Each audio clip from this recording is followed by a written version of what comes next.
bienvenue dans la vallée du Rift, cette faille de plusieurs milliers de kilomètres qui parcourt l'Afrique de l'Est et le Kenya du nord au sud.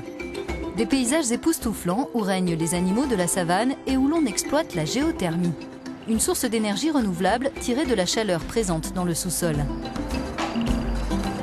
La centrale d'Olkaria, l'une des plus grandes de ce type au monde, a vu le jour avec l'aide de partenaires internationaux comme le Japon. La société Kengen, le plus gros producteur d'électricité kényan, qui gère le site, se félicite de cette collaboration.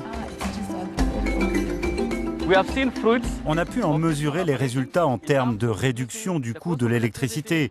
Ça a aussi joué un rôle du point de vue de la préservation de l'environnement et de la coexistence avec la faune qui est présente ici.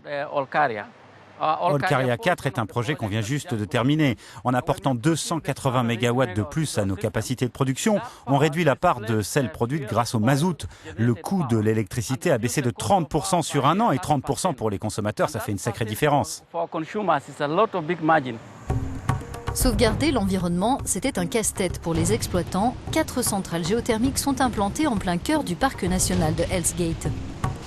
Actuellement, la production géothermique atteint ici 514 MW, ce qui représente environ le quart de l'électricité produite dans le pays.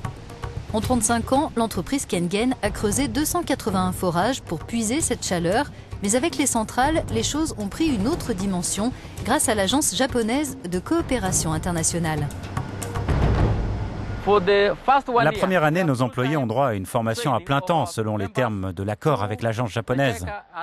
Donc, ils ont les compétences pour se servir des logiciels et réaliser les tâches opérationnelles au sein de cette centrale. Tous nos sites sont gérés et dirigés par des experts locaux qui sont kenyans. Au Kenya, les besoins en formation ne concernent pas que le secteur de l'énergie. C'est ce qu'a bien compris le Japon, sollicité par les autorités kenyanes. Le champ de la coopération qui a été établi est particulièrement vaste, d'après ce représentant de l'ambassade japonaise à Nairobi. Toute une série de domaines ont été identifiés comme l'éducation, la santé, le développement économique, les infrastructures, l'énergie, la paix et la sécurité. C'est pour cette raison que le Kenya nous paraît le pays adéquat pour accueillir la prochaine conférence TICAD, qui sera la première cet été à se tenir sur le continent africain. La TICAD, c'est la conférence internationale de Tokyo sur le développement de l'Afrique, organisée par le gouvernement japonais depuis 1993 pour favoriser l'instauration de la paix et de la sécurité et l'essor économique sur le continent. Et cette ambition passe aussi par le soutien au développement local. En parallèle d'Olkaria 4, par exemple, un programme a été mis en place pour les habitants des environs.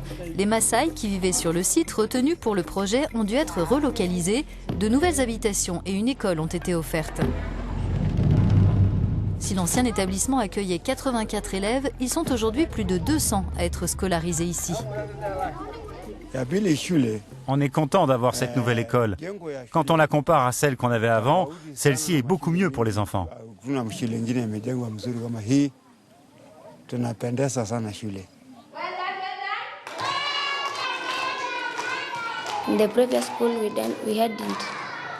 Dans l'ancienne école, on n'avait pas l'électricité.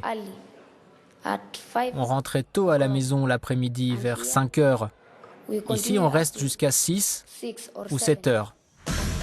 Aujourd'hui, à peine plus d'un tiers des Kenyans ont accès à l'électricité. Le gouvernement ambitionne de faire passer ce taux à 70% d'ici 2030. La centrale Olkaria 5, dont la construction doit débuter en juillet, devrait contribuer à remplir cet objectif.